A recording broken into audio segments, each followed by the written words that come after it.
नमस्कार, आदाब. न्यू विदर्भ स्वदेशी न्यूजमध्ये आपले सर्वांचे स्वागत. नांदुरा प्रतिनिधी सय्यद इम्रान यांची रिपोर्ट.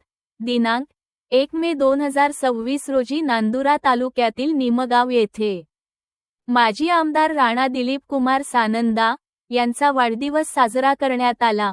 केक नाही तर करुणेची मेजवानी. वाढदिवस ठरला वृद्धांच्या चेहऱ्यावर हास्य फुलवणारा. वाढदिवसानिमित्त अनोखा उपक्रम. वृद्धाश्रमात जेवणाची पंगत. ज्येष्ठांचे आशीर्वाद लाभले.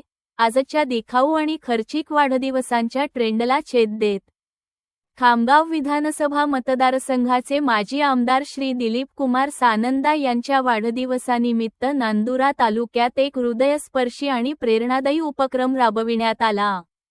राष्ट्रवादी युवक काँग्रेस पार्टीचे नांदुरा शहर उपाध्यक्ष शेख इरशाद जावेद यांनी आपल्या वाढदिवसाचे औचित्य साधत निमगाव येथील वृद्धाश्रमात थेट मानवतेचा उत्सव साजरा केला.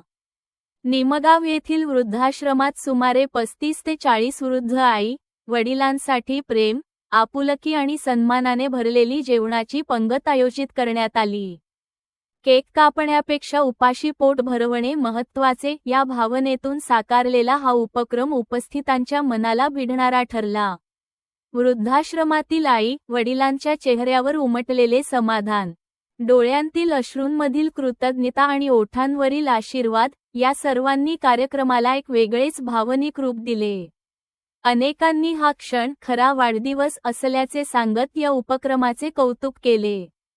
यावेळी बोलताना शेख इरशाद जावेद यांनी ठामपणे सांगितले की वाढदिवस हा केवळ स्वतःचा उत्सव नसून तो समाजासाठी काहीतरी देण्याचा दिवस आहे.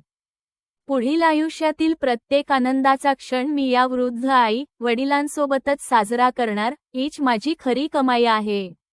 या उपक्रमामुळे नांदुरा तालुक्यात एक सकारात्मक संदेश पसरला असून तरुणांनी समाजसेवेच्या माध्यमातून आपली जबाबदारी ओळखावी अशी भावना व्यक्त होत आहे.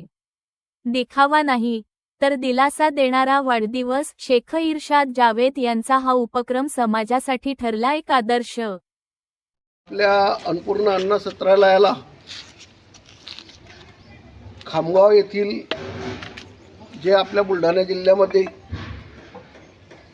ज्यांचं नेतृत्व एकदम असं चांगल्या तऱ्हेचं आहे असे दिलीप भाऊ सानंदा यांचा आज वाढदिवस आहे.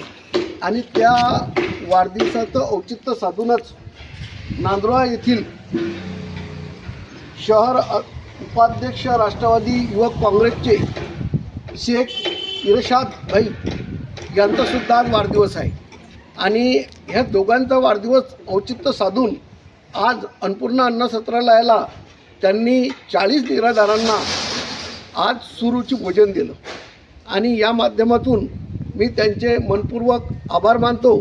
आणि त्यांच्या आयुष्यामध्ये ते कुठेच थांबले नाही पाहिजेत, रुकले नाही पाहिजेत अशी ईश्वरचरणी प्रार्थना करतो. एवढं बोलून मी माझी